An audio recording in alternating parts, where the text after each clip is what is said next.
merci, je t'embête un peu pendant ta pause. Ouais, c'est pas grave. J'ai entendu qu'il y avait pas mal de toutes dernières infos sur la BASM. Ouais. Il y a eu une séance de négociation. On a vu que tout le monde était sorti, avait claqué la porte entre guillemets. Tu peux nous en dire deux mots? Oui, en fait, la séance de négociation du 18 mars on devait négocier sur durée temps de travail. On avait déjà proposé un accord, nous, la séance précédente de la CFDT, mais on attendait les réponses employeurs. Et les réponses ont été plus que catastrophiques, voire honteuses pour le secteur. Tout le monde veut des conditions de travail, des qualités de vie au travail qui s'améliorent. Les propositions employeurs étaient vraiment dans la détérioration de l'existant. Oui, au point que ça a même décontenancé l'intersyndicale. Ah, ça a décontenancé tout le temps, tout le monde. En fait, même, on n'a même pas réussi à se mettre en colère tellement on a été abattu par ce qui nous est tombé dessus, quoi. Alors, en plus, nous, au départ, on avait demandé leurs propositions sur rémunération, qui datent et qui n'ont toujours pas été mises à jour depuis juin 2024. Donc, pas de réponse là-dessus. Et après, ils nous font une proposition PowerPoint de. Il n'y a pas de mots, en fait. C'est totalement catastrophique. On va continuer à détruire le secteur si jamais on va dans cette direction. Parce que c'est ça, une négociation. Nous, la négociation, on a une plateforme intersyndicale. La CFDT a posé un projet. Et normalement, on attend un contre-projet. On sait qu'il y en a un qui est mieux disant, l'autre moins disant, par définition. Puis après, on discute.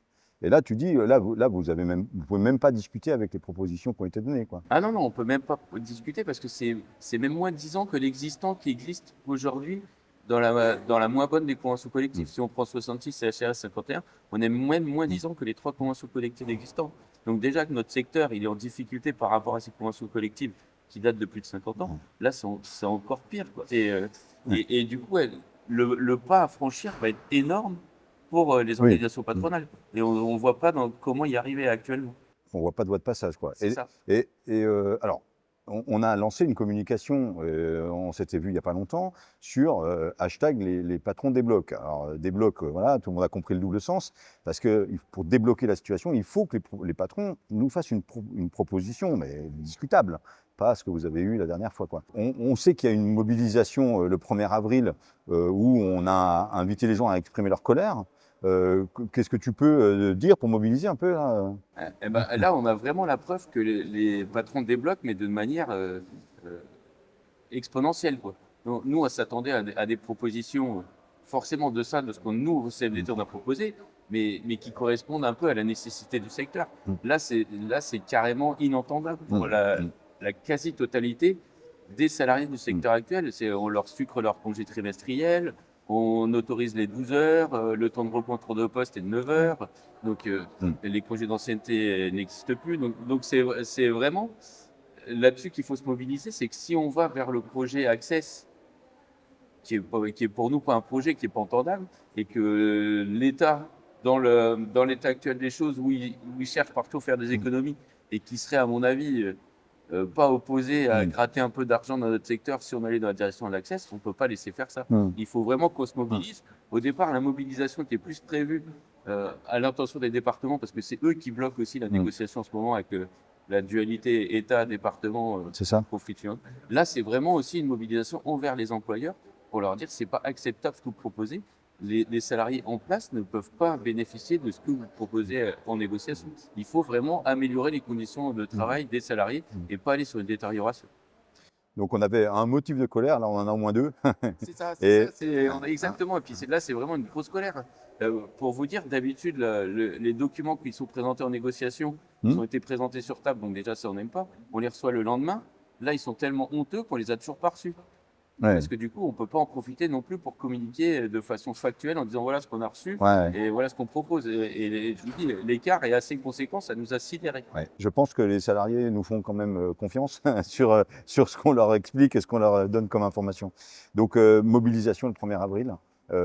Alors, quand même, bon, on a un état de fait. Là, on sait que sur papier, sur engagement, accord de méthode, les patrons avaient jusqu'au 2 avril pour déposer leur projet. Donc, on a encore ce temps-là. Ils peuvent se rattraper, on va dire. C'est ça. Oui, la CFDT croit encore évidemment à cette négociation parce qu'on voit circuler sur les réseaux sociaux voilà, ça y est, c'est fini. Cette négociation. La négociation de la CCE n'est absolument pas finie.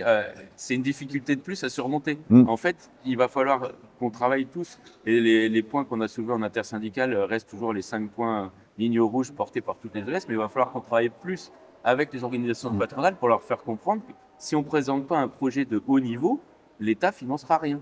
C'est pas en proposant des projets gravés qu'on aura une enveloppe supplémentaire. Il faut vraiment qu'on aille sur du haut niveau, sur de la qualité, sur du droit supplémentaire pour que l'État comprenne les besoins et finance le secteur. Et c'est là aussi qu'il faut mobiliser le 1er avril, c'est qu'il faut mobiliser devant les départements parce qu'il faut leur faire comprendre qu'ils arrêtent de bloquer, mais il faut aussi qu'on se mobilise vis-à-vis de nos employeurs pour leur dire allez voir l'organisation patronale à laquelle vous êtes adhérent pour leur dire que c'est pas possible ce qu'ils proposent. Ok, bah écoute, je crois que c'est très clair. Rendez-vous le 1er avril, donc on a programmé un live pour voilà, raconter vraiment en direct ce qui va se passer sur le terrain. Le nombre de mobilisations commence à grimper. Le livre de la colère est bientôt prêt, donc on va pouvoir exprimer et se faire entendre cette journée-là. C'est ça, c'est important le 1er avril parce qu'en plus, on sait que dans les tuyaux, il y a une conférence des financeurs qui doit se tenir à peu près à cette période. On espère toujours que la conférence salariale ne va pas trop tarder. Donc il faut vraiment se mobiliser le 1er avril pour montrer au pouvoir public que le secteur est fort et que les salariés se mobiliseront pour défendre leurs droits. Impec. Merci Manu. Merci Norbert.